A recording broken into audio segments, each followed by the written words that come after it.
Hello again and welcome back to English Today. And this is DVD 15 and the third DVD of your upper intermediate level. And in this DVD, we'll begin with another 2 episodes of our story, That's Life, followed by our special TV programs where we'll be talking about the option of working in retirement.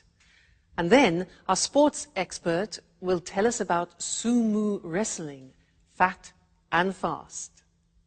Then in the grammar section, we'll learn how to use a grammatical form called the causative have, and also how to construct the past perfect tense. All right, so happy viewing.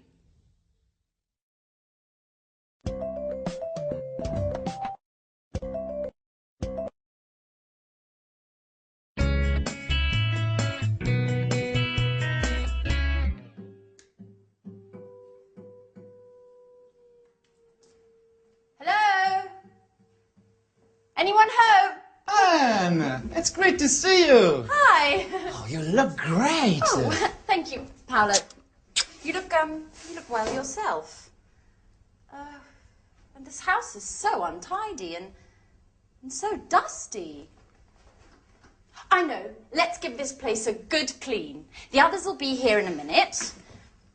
Let's get started straight away.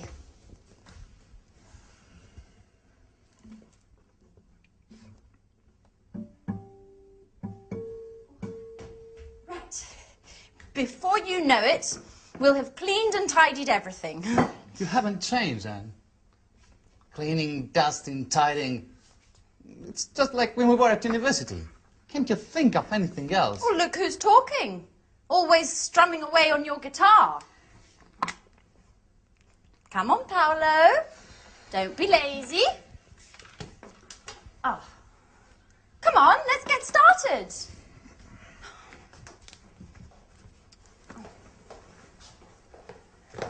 Da-da-da-da! Surprise, surprise! Oh, Michelle! Sandra! How are you? Good. Hi. Sandra. Wow. Wonderful. All together again, just like the old days. Okay, guys, what shall we do? I want to have lots of fun. So do I. Come on, Michelle, let's go for a long walk all the way down to the lake. Stop where you are. Where are you two going? Come on, Paolo, pick up that brush again. And Michelle, please, can you pick up your bag and that frightful hat? Your command, Captain. Come on, Michelle, stop playing around and give us a hand. Oh. Oh, this detergent is made by Syntax, the American multinational that makes household cleaning products. I refuse to use this product. You know I hate multinationals. But it's just all detergents are made by multinationals. How are you supposed to clean a house if you refuse to use them? You guessed right. I never do any cleaning. My flatmates look after that. Oh, I see. So you arranged to have your flat cleaned. Michelle, you're just like Paolo. Look what a mess this house is in. If it weren't for us. If it weren't for you, I'd be chilled out playing my guitar. None of your forced labor. I see, we spend most of the time of this holiday cleaning. And I'm starting to wonder if this holiday may have been a mistake. Oh, come on, Paolo, stop complaining. You'll be happy to see this place all spick and span. Sandra, I've already dusted that. Oh, really? Yes. Are you sure you cleaned it properly? Because it doesn't look very clean to me. Mike! Hi! What's going on here? Are you my old college friends or workers from a cleaning company?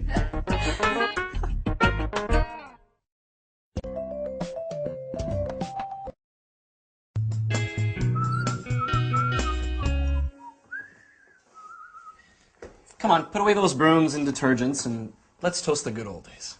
But Sarah's not here yet. That's odd. She should be here by now. She said she'd be here just after lunch. That's right. And she's the one who organized this reunion. Am I wrong? Or are you talking about me? Oh, Sarah, at last! Oh, don't get up. So, everybody ready for the toast? Yeah. Well, actually, I'm really tired. I need to lie down. Oh, Sarah, don't be a spoil sport. We have been waiting for you. Come on, ladies!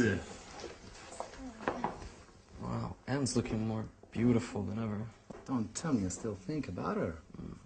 So, I propose a toast Yeah. to our college days together. Yes. And to this wonderful holiday. That's right. Cheers. Cheers!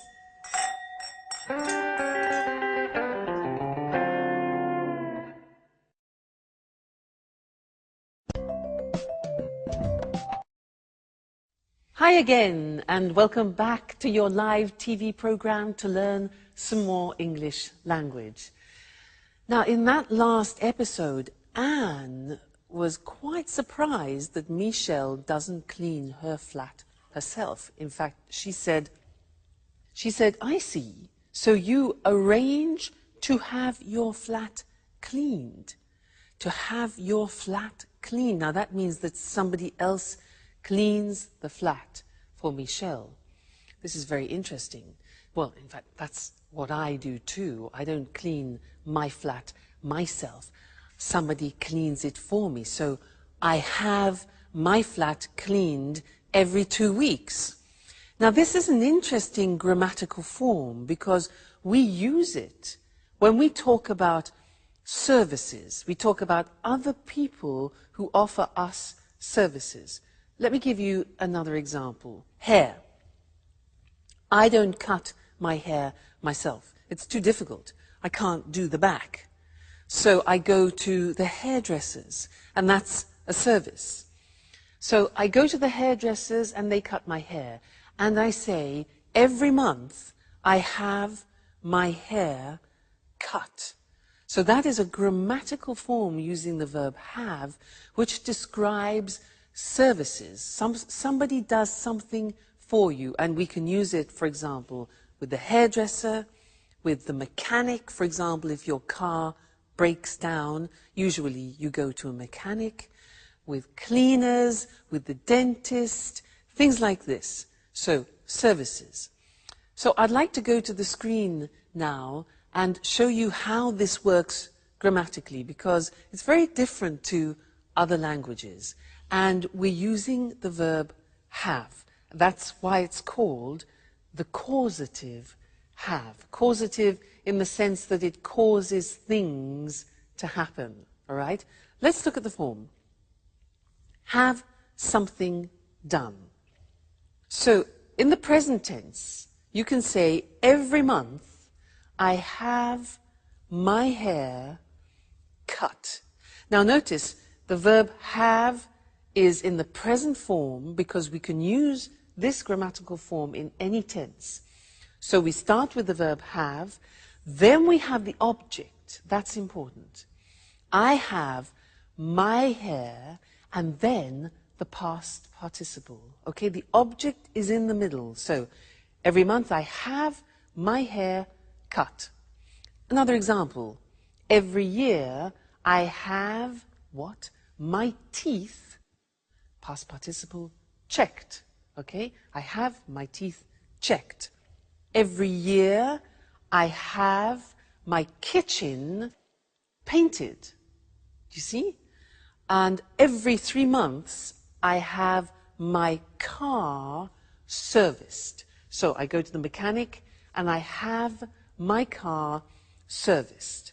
So be careful, because it's terribly important to put the object between the verb have and the past participle. I have my car serviced. Okay? Now, let's move on to the past tense, because, as I said, you can use this form in any tense, past, present, future. So, examples. Last week, I had my eyes tested. So the opticians, that's a service. I had my eyes tested. Yesterday, I had my photograph taken. Often when you need to renew your passport, for example. Last week, I had my dress dry cleaned. Again, that's another service. You don't do it yourself. Somebody does it for you. Okay? So the verb have goes into the past. I had something done. And now let's look at the future. Tomorrow, I'm going to have. So here the verb have goes into the future, expressing an intention. So we have, I'm going to have my scooter repaired. All right, object in the middle. Next week, I'm going to have my hair colored. And next week, I'm going to have my passport renewed. All right, so the causative have, very, very useful, and you don't find this in other languages, so you need to practice it. And remember, first the verb have, then the object, and then the past participle. All right, so that's the causative have, and I think you'll find it very useful. All right, great. So see you again in the next lesson for some more language. Bye.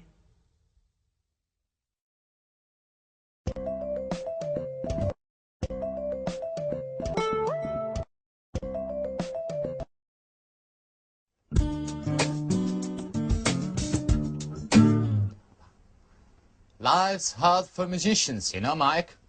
Sample recordings, auditions, the odd performance, but never anything serious. Always waiting for the big break. You know, Paolo, I think no one has understood your talent yet. You'll see. You'll be successful one day. I certainly hope so. I need to make money somehow. Why don't you get a job? Something, until you make it as a guitarist. What would I do? Working in a bank like you? No, that's not for me.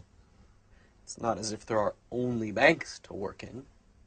There are other jobs you could do. I know, I know. I worked in a supermarket last year. What was that like? Oh, well, adding up all the time. And the alarm clock at dawn. I did it for 3 months. Oh, no. Normal jobs are not for me. I am an artist. What are you talking about? About work. Oh, by the way, Sarah, how's your pub coming on? Just a minute, what was it called? Blue Moon? That's it. You do it on purpose, don't you? Making things worse. With that sarcastic tone of voice. You like making fun of me. You're horrible. But what did I say? What? Didn't you know? Sarah's pub burned down 2 years ago. The insurance hasn't paid. They say the fire wasn't an accident. Sarah's lost everything, including the sense of fun she used to have. Man, I really messed up. I didn't know that had happened. We spoke at Christmas, but she didn't say the pub burned down. You don't know what Sarah's like. She doesn't like to speak this thing.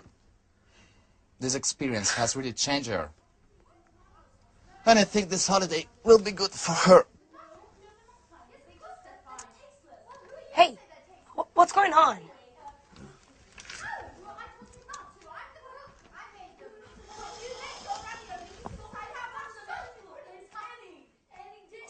No, that's enough, Sandra. I don't think you need to add any more salt. I really think the ravioli are rather tasteless. Well, let's see what they think. Would you like to try my ravioli? Sandra says they're tasteless. Sure. Fantastic, huh? Really good. I always said you'd make someone a great wife. See? Did you hear that? I don't think they're very tasty. I'm sorry, Anne, but my ravioli are a lot better than yours. I'm cooking tomorrow, and we'll see who's the best cook.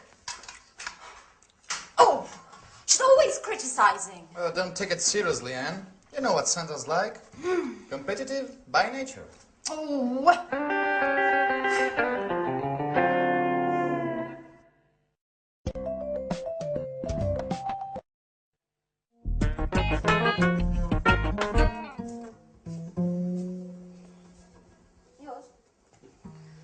Okay, guys, let's have a chat. Tell me what you've been doing since we last met. Well, Paolo and I were talking about our work and our hopes for the future. Work, work, work. Let's talk about something a bit more interesting.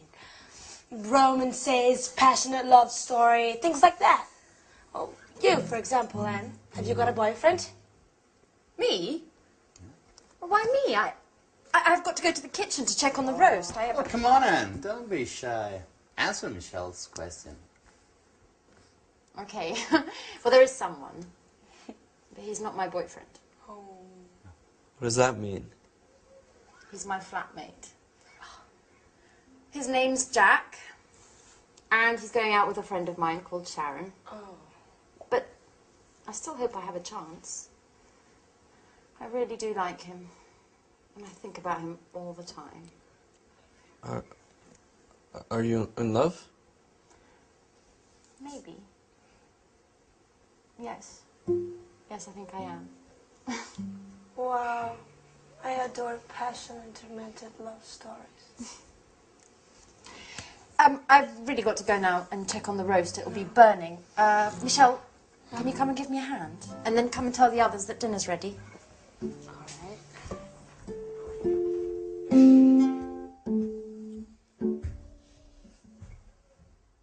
Mike? Mikey? Hello? Anyone there? Yes, what's wrong? Oh, you tell me. You look as if... I'm finished, Paolo. I wasn't expecting this. I thought that... I'm stupid. What are you talking about? What do you mean? Anne, she's in love with another man. And I was hoping that, you know, we could become more than just good friends during this holiday. I've never stopped thinking about her. What an idiot. Sorry, Paulo, I have to be by myself for a while. No, but...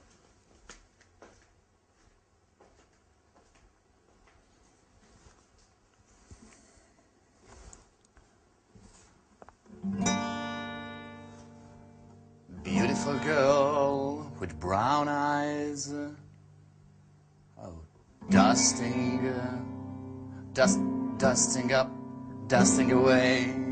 My heart sighs. My heart sighs. Oh yeah, not bad. Inspiration at last. Oh, thanks, Mike. You're a great friend.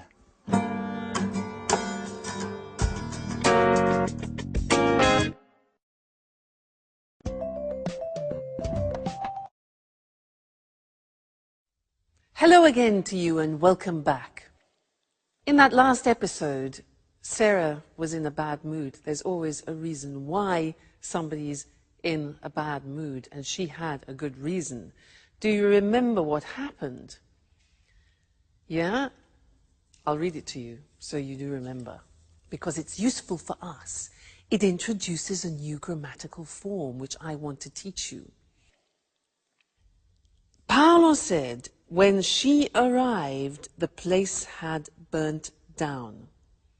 Now, can you imagine Sarah goes to her pub and it's burnt? So he says, when she arrived, the place had burnt down. Now, this had burnt down is what I want to teach you. It's the past perfect. Let me give you another example, because we use it when you have two actions. One action happens after the other. Let me show you. For example, I write a message and then I send it. Okay? Now these are two actions. First you write it and then you send it. So I could begin the phrase, put the two actions together and they become consecutive. And we begin the phrase with after. So I could say, after I had written, this is the first action, further in the past. After I had written the message, dum, I sent it. The second phrase is in the simple past. So this is what I'd like to look at with you on the screen now, the past perfect, for two actions which happen at different times in the past. Now, if you look at the examples, the first one is, after I had checked my change, I left the shop. All right? So first, I check my change. Have I got enough change? Is it correct? And then I leave the shop. You put them together, and the first action goes further back in the past. Now, you can see how it's formed. We have the auxiliary have in the past, not in the present. And that takes everything further back. So, after I had checked is the past participle, my change, I left simple past the shop. Okay? So then we get the idea that one action is further in the past. Another example. I read the contract, then I sign it. It becomes, when I had read the contract, I signed it. All right? So past, perfect. This is important for you because we also use it in the third conditional, which we will be studying. Okay? Another example. You get in your car, you fasten your seatbelt, you drive off. All right? So, after I had fastened, past participle, my seatbelt, I drove off. And one more example. When I had tried the shoes on, I bought them. So I try them on, I buy them. When I had tried the shoes on, I bought them. A few more, they'll help you. You'll get the hang of it. After I had checked my ticket, I went to the airport. So first I check my ticket, then I go to the airport. And the last one, I read the instructions. I have a new machine, so I read the instructions, and then I turn it on. So after I had read the instructions, I turned the machine on. All right, so that is a new tense. It's called the past perfect, and it's formed by putting the auxiliary have in the past tense, followed by the past participle. And this is actually very similar in many other languages. So I don't think it's going to cause any particular problems for you. All right? And we'll look at that again in the conditional form, conditional number 3. Great. So have fun and take care. Bye.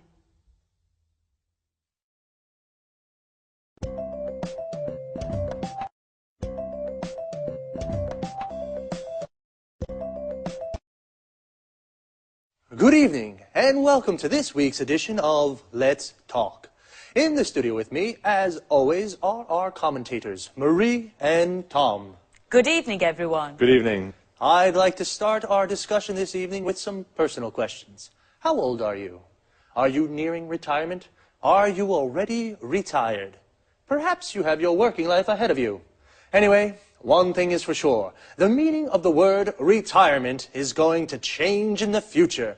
Let's talk about this with Tom and Marie. You're right, Eric. The traditional division of life into 3 cycles, education, employment, and retirement, must change.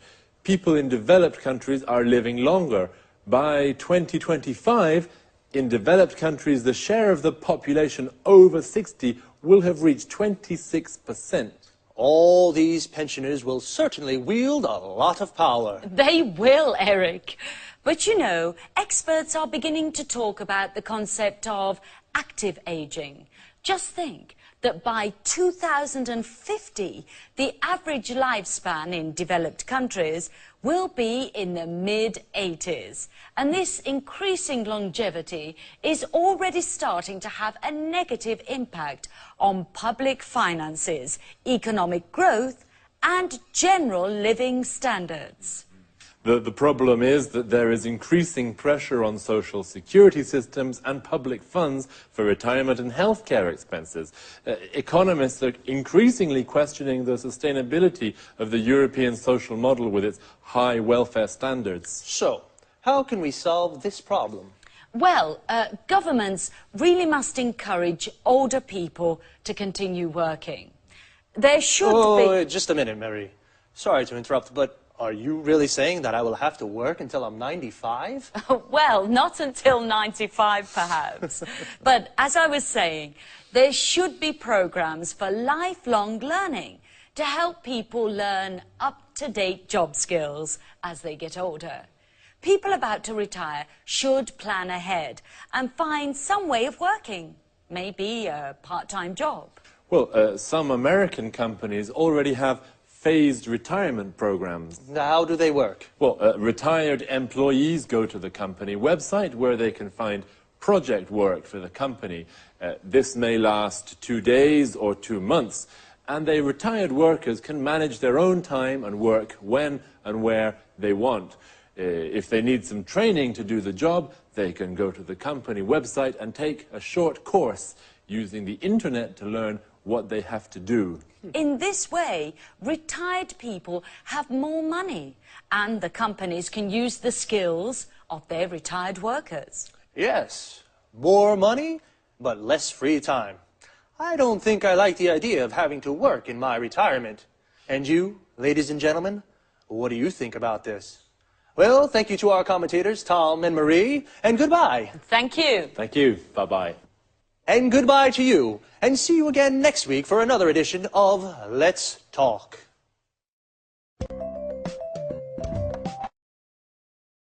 Well, today's discussion was about how retirement will change. Retirement is when people stop working. The retirement age in European countries is around 60. We say a person retires. To retire means to stop working. And a person who is retired is a person who has stopped working. They are called pensioners. A pensioner is a retired person who receives weekly or monthly payments from the state. The money a pensioner receives is called a pension. So why and how will things change in the future? The average lifespan is increasing. A lifespan is the length of a life. So people are living longer. We call this longevity. This increasing longevity is having a negative impact on public finances and living standards. Public finances are the money a government has to spend on its services. And living standards are what we call the general level of life in economic terms. There is more pressure on social security systems in Europe. A social security system of a country is the system of a country has to support the members of its society. For example, sick, unemployed, or retired people. Economists, these are economic experts, question the sustainability of the European social model. That is, the social security systems of European countries. The sustainability means the ability to continue doing something. Because welfare standards in Europe are high, welfare is the economic assistance a government provides for people in need. So, people need to plan ahead. To plan ahead is a phrasal verb. That means to make plans about something that will happen in the future. Well, that's all from me. Take care, and I'll see you next week for another edition of Let's Talk.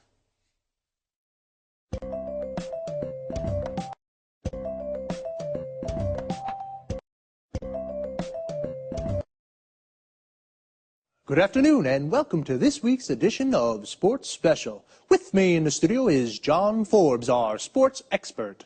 Hello, Eric, and good afternoon to all our sports fans. Well, John, which sports are you going to talk about today? I'd like to talk about sumo. Interesting. I must say I know something about the martial arts, karate and judo, but sumo? I know almost nothing.